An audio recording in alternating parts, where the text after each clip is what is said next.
स्वागत है स्वागत है। आवाज़ आ रही होगी दोस्तों।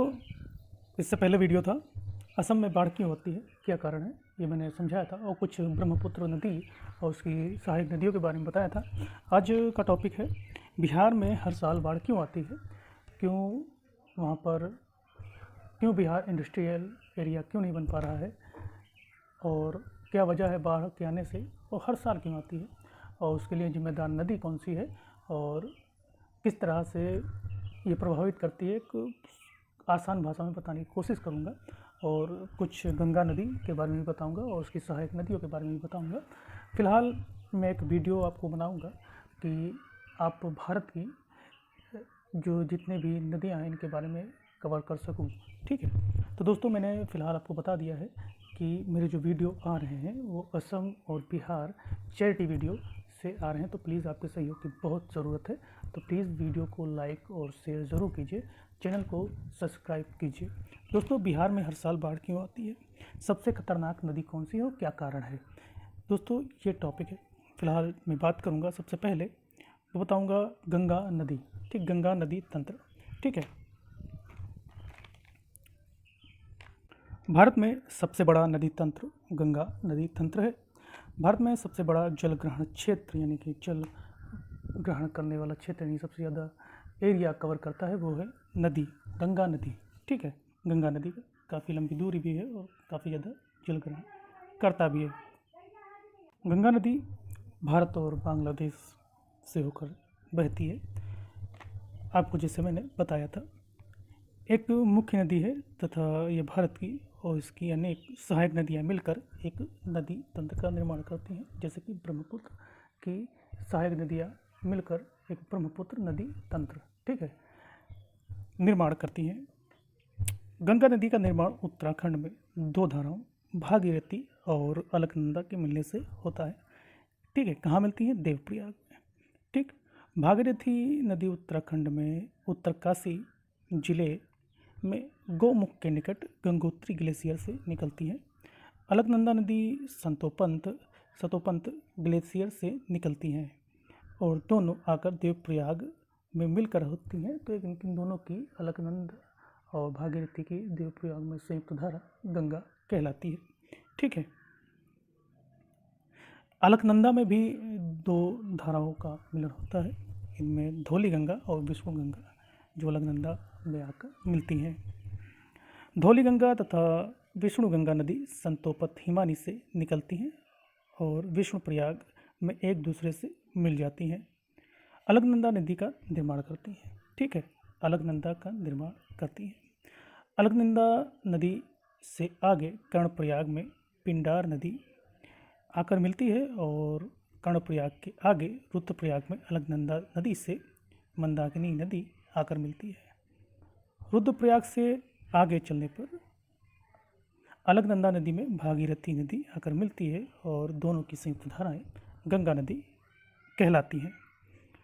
गंगा नदी भारत के 5 राज्यों में होकर गुजरती है। इन 5 राज्यों में पहला उत्तराखंड, फिर क्रमशः बता रहा हूँ, पहला उत्तराखंड, दूसरा उत्तर प्रदेश, तीसरा बिहार, फिर झारखंड और फिर पंजाब।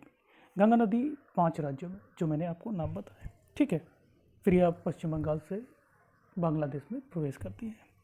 गंगा नदी की सर्वाधिक लंबाई उत्तर प्रदेश में और सबसे कम झारखंड में होती है। गंगा नदी हिमालय से निकलकर हरिद्वार के मैदानी भाग में प्रवेश करती है। पश्चिम बंगाल में गंगा नदी 2 वितरकाओं में विभाजित हो जाती है, एक हुगली और भागीरथी। भागीरथी मतलब गंगा बांग्लादेश में प्रवेश करती है भागीरथी नदी नाम से, और हुगली नदी पश्चिम बंगाल में दक्षिण की ओर प्रवाहित होते हुए बंगाल की खाड़ी में अपना जल गिराती है। कोलकाता जो पश्चिम बंगाल की राजधानी है वो हुगली नदी के तट पर बसा हुआ है। छोटा नागपुर पठार के बीचों बीच भ्रंश घाटी में बहने वाली, अपभ्रंश नहीं कहा है, भ्रंश घाटी में बहने वाली दामोदर नदी पूर्व में बहते हुए हुगली नदी से मिलती है। गंगा की मुख्य धारा भागीरथी जो गंगा बांग्लादेश में पहुंचकर पद्मा नदी कहलाती है, यही बांग्लादेश में पद्मा से ब्रह्मपुत्र नदी आकर मिलती है तब दोनों की संयुक्त धारा पद्मा नदी कहलाती है। पद्मा नदी में बराक यानी कि या फिर आप कह सकते हैं मेघना नदी आकर मिलती है तो दोनों की संयुक्त धारा मेघना नदी कहलाती है। यानी कि आप ये कह सकते हैं कि गंगा नदी का जो आखिरी नाम है वो मेघना नदी है। ठीक है। बराक यानी या फिर मेघना नदी मणिपुर से निकलती है। बांग्लादेश में ब्रह्मपुत्र को जमुना नदी कहते हैं और पद्मा और जमुना नदी की संयुक्त धारा पद्मा नदी कहलाती है। गंगा और ब्रह्मपुत्र का डेल्टा विश्व का सबसे बड़ा डेल्टा है। यहाँ के वन में सुंदरी नामक वृक्ष काफ़ी अधिकता में पाया जाता है, जिसके वजह से इसे सुंदरवन का डेल्टा भी कहते हैं। ठीक है। सुंदरवन में सुंदरी नामक वृक्ष काफ़ी ज़्यादा मिलता है। सुंदरवन डेल्टा का विस्तार हुगली नदी से मेघना नदी तक होता है। सुंदरवन का डेल्टा मैग्रोवा वन के लिए जाना जाता है। ठीक है। मैग्रोवा वन के लिए मैं एक अलग वीडियो बनाऊंगा जिसमें आपको काफ़ी अच्छी रोचक जानकारी दूंगा मैग्रोवा वन से संबंधित। ठीक है। डेल्टा क्षेत्र का कुछ भूभाग समुद्र में डूबा हुआ होता है और उस समुद्री जल में डूबे हुए भूभाग में जो वनस्पतियाँ होती हैं उसे मैग्रोवा वनस्पति कहते हैं। यानी कि मैग्रोवा वनस्पति लवड़ी मृदा की वनस्पति होती हैं। मैग्रोवा वन की लकड़ी कठोर होती है और इनकी छाल क्षारीय होती है। मैग्रोवा वनस्पति की जड़ें पानी से बाहर निकली हुई होती हैं। आपने अगर देखा होगा कि सुंदरवन अगर आप गए हों तो आपने देखा होगा कि पानी में कुछ जो वनस्पतियाँ होती हैं डूबी हुई होती हैं, तो ये वही वनस्पतियाँ हैं। सुंदरवन डेल्टा में मैग्रोवा, केसुरीना और सुंदरी वृक्ष पाए जाते हैं। बंगाल टाइगर सुंदरवन में अर्थात मैग्रोवा वन में पाए जाते हैं, जो काफ़ी फेमस है। भारत के पश्चिम बंगाल राज्य में मैग्रोवा वन का क्षेत्रफल सर्वाधिक है। इसके बाद गुजरात राज्य में तथा तीसरे स्थान पर आंध्र प्रदेश में है। ठीक है। यानी मैग्रोवा वन सबसे ज़्यादा पश्चिम बंगाल, फिर दूसरे स्थान पर गुजरात, फिर तीसरे स्थान पर आंध्र प्रदेश। गोदावरी और कृष्णा नदी के डेल्टा पर। ठीक है। यानी गोदावरी कृष्णा नदी भी डेल्टा बनाती है। गंगा की सहायक नदियाँ बात करते हैं। गंगा की सहायक नदियों को दो भागों में बांटा गया है। दो भाग कौन से हैं?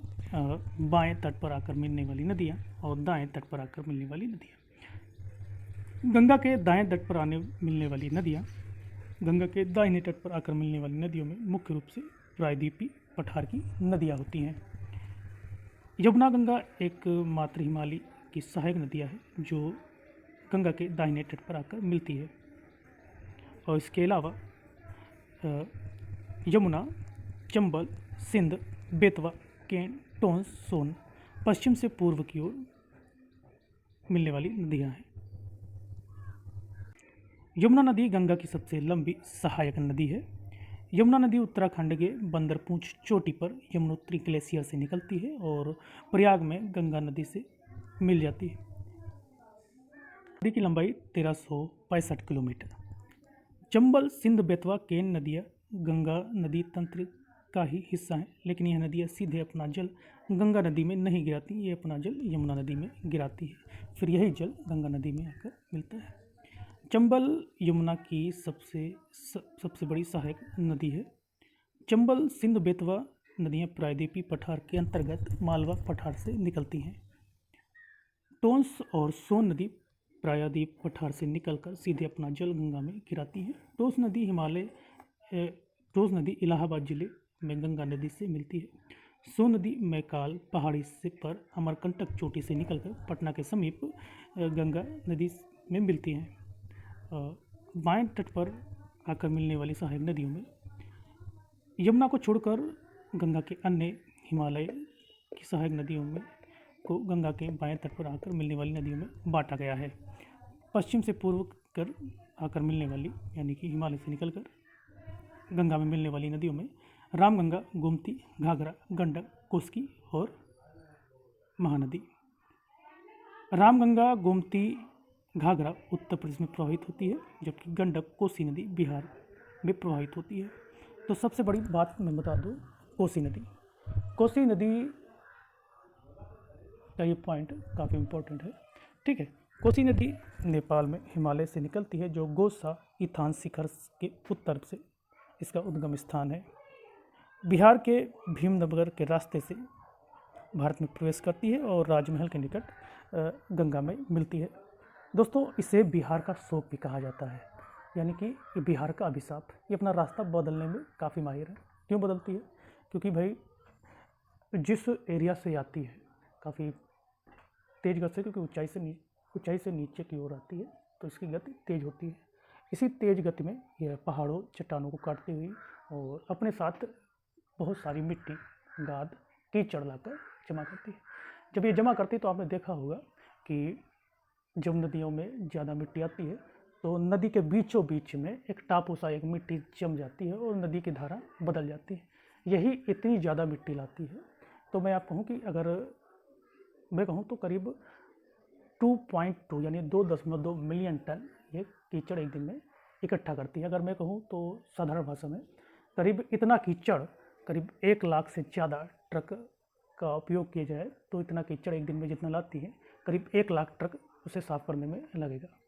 तो इतना जल जब साफ़ करने में लगेगा तो समझ लीजिए कि 1 लाख ट्रक के बराबर जितना जल होगा, जितनी मिट्टी के बराबर जल होगा, वो इधर ही उधर तो जाएगा, है नहीं। तो ऊपर से थोड़ा बिहार जो है, बिहार एरिया, अब बात करते हैं बिहार में बाढ़ क्यों आती है। मैप में देख रहे होंगे कोसी नदी जब बरसात होती है तो बिहार का जो एरिया है वो थोड़ा धंसा हुआ है, यानी कि थोड़ा ढलान में है। ठीक है, तो जो उत्तर प्रदेश की में जो पानी होता है वो गंगा नदी के माध्यम से पूरा बिहार की तरफ आता है। ठीक है, जो बिहार का जो उत्तरी एरिया है, जो हिमालय से जो नदियाँ निकल कर बिहार में आती हैं, तो नेपाल में भी वर्षा होती है तो नेपाल भी पानी भारत की ओर ढकेलने की कोशिश करता है। जब भारत की ओर ढकेलने की कोशिश करता है तो उसका भी पानी आता है। जो गंगा नदी के जो बिहार की जो दक्षिण से नदी आती हैं उनमें पानी कम होता है, तो ज़्यादातर बिहार का जो उत्तरी एरिया है वो काफ़ी ज़्यादा प्रभावित रहता है बाढ़ से। ठीक है, इसका सबसे बड़ा कारण है कि ढाल होने से थोड़ा धंसा हुआ या फिर ढाल वाला एरिया है बिहार, तो इसकी वजह से पानी काफ़ी ज़्यादा देर तक रहता है। और अभी आपने सुना होगा कि एक पुल था जिसमें बनाने में काफ़ी ज़्यादा लागत आई थी, लेकिन बाढ़ की वजह से वो टूट गया, तो काफ़ी क्रिटिसाइज़ भी हुई वहाँ की गवर्नमेंट, लोगों ने आलोचनाएं भी की। तो बाढ़ एक प्राकृतिक आपदा है जिसे रोकना तो समझ लीजिए असंभव है, लेकिन इतना भी असंभव नहीं। ठीक है, कुछ उपाय हैं जो कि मैं कोशिश करूँगा आपको अगले वीडियो में बता सकूँ। कोसी नदी में जब गाद जमा होती है तो वह अपनी दिशा बदलती रहती है। यह दिशा बदलने की वजह से आज जहाँ सब हरियाली है, कोसी नदी कल का वहाँ पर भी आ सकती है, और जहाँ पे है वहाँ से वो तुरंत अपने आप को स्थानांतरित करती रहती है कीचड़ और गाद की और की वजह से। ठीक है, और पानी जो बरसात का होता है, जो उत्तर प्रदेश और उत्तराखंड से आता है, वो भी काफ़ी जल्दी बिहार की तरफ भागता है, और नेपाल से छोड़ा हुआ पानी और जो खुद वर्षा होती है वहाँ पे, इसकी वजह से बाढ़ काफ़ी ज़्यादा आती है। तो कोसी नदी को भी आप कह सकते हैं, कहा जाता है कोसी नदी बिहार का शोक, बिहार का अभिशाप कहा जाता है, और मार्ग बहुत बदलती है। ठीक है, मार्ग जनरली नागिन डांस की तरह, नाग जैसे सांप जैसे चलता है नागिन की तरह, उस तरह से।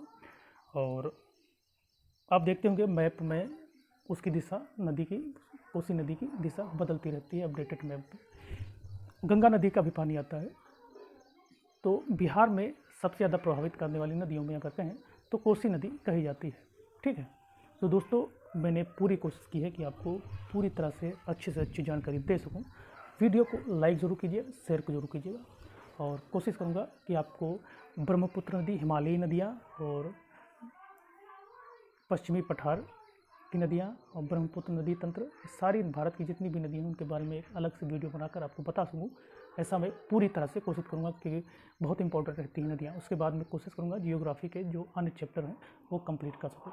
ठीक है दोस्तों, वीडियो कैसा लगा जरूर कमेंट के माध्यम से बताइएगा, और वीडियो को लाइक शेयर जरूर कीजिएगा। जय हिंद।